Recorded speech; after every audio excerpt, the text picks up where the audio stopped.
La radio HD FM. La voix des communautés au cœur de l'action humanitaire, la voix des humanitaires au service des communautés. C'est l'heure de votre journal en français. Bonjour à toutes et à tous et bienvenue dans ce journal sur la radio Humanité et Développement, HDFM. Les titres. Les ministres en charge des questions sociales et humanitaires reçus par le président du Faso. C'était à l'occasion du forum humanitaire tenu à Ouagadougou. Vous entendrez le colonel-major Assaba Diallo Touré, ministre de la Santé et du Développement social. Santé. 15 hôpitaux modernes pour renforcer la qualité des soins. Ce sont nos titres et bienvenue à tous. La radio HD FM. À l'occasion du deuxième forum humanitaire de l'Alliance des États du Sahel, les ministres en charge de l'action humanitaire, du genre et du développement social des pays de l'AES ont été reçus par le président du Faso. La délégation, conduite par le ministre burkinabé en charge de la femme et de la solidarité, a échangé avec le chef de l'État sur le renforcement de la coopération entre les pays de l'AES dans les domaines social et humanitaire. La rencontre a également permis de faire le point sur les conclusions du deuxième forum humanitaire de l'AES tenu à Ouagadougou, ainsi que sur les travaux de la réunion des ministres chargés des questions sociales et humanitaires. Écoutons le colonel-major Assaba Diallo Touré, ministre malien de la Santé et du Développement social.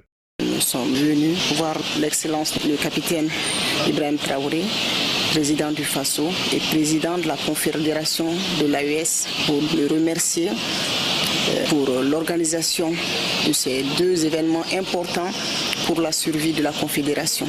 Et prendre ses conseils, lui expliquer un peu le cadre de ces deux réunions qui font partie des feuilles de route de l'an 2 de l'AES par rapport à l'humanitaire, qu'on sorte un peu de tout ce qui est urgence pour passer à la résilience et des projets de relèvement pour nos populations. Le gouvernement poursuit ses efforts pour améliorer l'accès aux soins avec son programme de construction de 15 hôpitaux modernes. Dans les différents arrondissements du district de Bamako, les travaux sont déjà visibles. Le projet présidentiel d'urgence hospitalière concerne également certaines régions, de l'accueil des patients à leur prise en charge. En passant par la consultation, des améliorations sont prévues pour rendre les services hospitaliers plus accessibles et plus efficaces. L'objectif est d'offrir aux populations de meilleures conditions de soins et de renforcer les capacités du système sanitaire. Écoutons le Dr Bouyagui Traoré, conseiller technique au ministère de la Santé et du Développement social. Nous avons à peu près 9 guichets qui puissent permettre aux patients d'être accueillis à l'aise, mais aussi de payer facilement ces frais de consultation. Nous allons avoir à peu près 5 blocs opératoires avec un bloc à chaud. Nous allons avoir en termes même de revêtements avec des peintures qui vont nous aider à lutter contre les infections au sein de nos formations sanitaires. Ces centres-là vont avoir une autonomie en termes d'énergie, des mini-centrales d'oxygène et des stations d'épuration d'eau que nous n'avons pas dans nos anciennes formations sanitaires. Suivez maintenant les brefs sur Radio Humanité et Développement.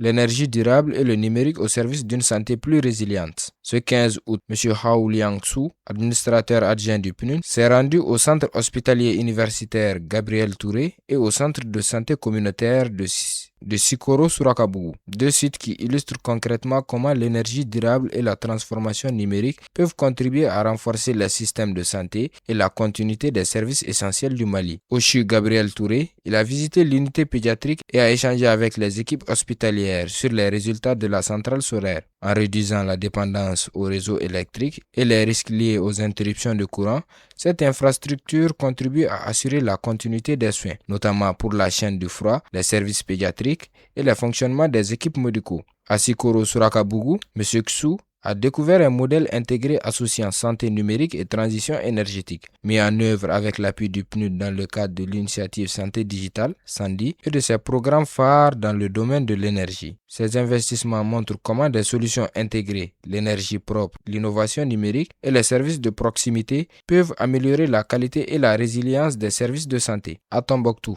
la Croix-Rouge malienne renforce les compétences des acteurs mobilisés dans le domaine de la nutrition. La formation met l'accent sur les connaissances et les pratiques nécessaires pour mieux prévenir, identifier et prendre en charge les problématiques nutritionnelles au sein des communautés. Les échanges et exercices ont permis aux participants de consolider leurs acquis et de renforcer la maîtrise des pratiques appliquées sur le terrain. Cette activité s'inscrit dans le cadre du projet Crisis Tombouctou, mis en œuvre par la Croix-Rouge malienne en collaboration avec la Croix-Rouge espagnole avec le soutien financier de l'AICDE. Des compétences renforcées pour une meilleure réponse aux besoins nutritionnels des communautés. Mieux comprendre puis mieux protéger, FEDE à l'écoute des communautés de Sigassou. En prélude à la mise en œuvre des activités du projet Stachling Vichilling, l'ONG FEDE a mené une importante activité de collecte de données auprès des autorités administratives et des services techniques, notamment la DRPFEF, la SLPFEF et la SLDSES, ainsi qu'auprès des communautés de la région de Sigassou. Cette démarche a permis de recueillir des informations essentielles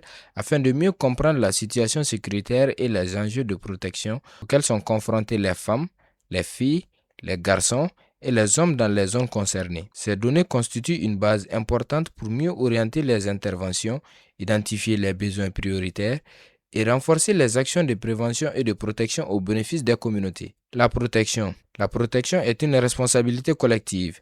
Chaque membre de la communauté, chaque autorité ont un rôle et chaque structure a un rôle à jouer pour contribuer à créer un environnement sûr, respectueux et protecteur pour toutes et pour tous. Ensemble, écoutons, comprenons et agissons pour mieux protéger. Regard sur le monde, suivez les actualités internationales sur Radio Humanité et Développement. Au Soudan du Sud, plus de 650 000 réfugiés et demandeurs d'asile risquent de perdre leur aide alimentaire dans les prochaines semaines. Le Programme alimentaire mondial et le HCR alertent sur un manque de financement de 37 millions de dollars. Le pays compte déjà plus de 7,8 millions de personnes confrontées à une insécurité alimentaire aiguë. En Indonésie, près de 13 000 personnes ont été déplacées après un puissant séisme qui a fait au moins 53 morts. Les opérations de secours se poursuivent pour venir en aide aux populations touchées. L'armée de l'air indonésienne a notamment acheminé 13 tonnes d'aide alimentaire par voie aérienne. C'est ainsi que s'achève cette édition de votre journal sur la radio Humanité et Développement, HDFM. Merci de l'avoir suivi. Restez à l'écoute de nos programmes sur les ondes et retrouvez-nous également sur nos différentes plateformes digitales. Cette édition vous a été présentée par Alassane Ibn Abdul Karim avec la mise en onde assurée par Salim Djouara. À la prochaine édition sur HDFM. La radio HDFM.